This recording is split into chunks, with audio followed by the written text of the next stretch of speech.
Welcome to Daily Plunge. We're in the Gospel of Luke, chapter 24, verses 1 through 12. It starts off that it's the day after the Sabbath. And early in the morning, crack of dawn, these women head out to take care of this grisly task. They're taking spices to embalm the dead body. And as they walk out there, they're totally defeated, disgraced, right? Their beloved rabbi has been humiliated, executed. So they go to the tomb, and the stone is rolled away. The casket is opened. The grave is opened. So they don't find the body. And they're not looking for a resurrection. They're looking for a corpse. So they're at a loss. They're not expecting this. They're not expecting the resurrection.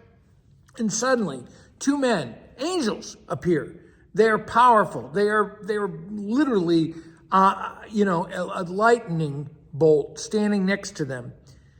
And the women are filled with fright, and they're filled with fear, and they're bowing, which represents that this is a divine event, right? It's a superhuman, beyond human event.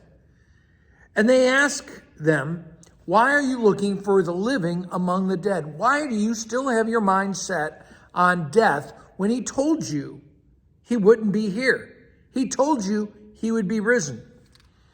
And he goes on to talk about how the Son of Man must be delivered, crucified, and raised on the third day, handed over to sinners.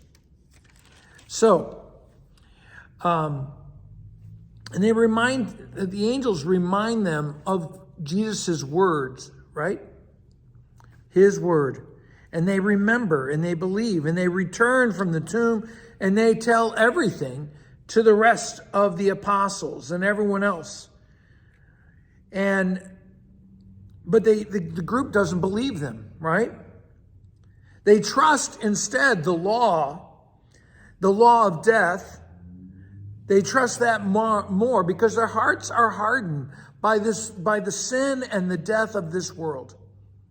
This world is in the throes of under the power of death, right? That's why they put Jesus to death, thinking that would take care of everything.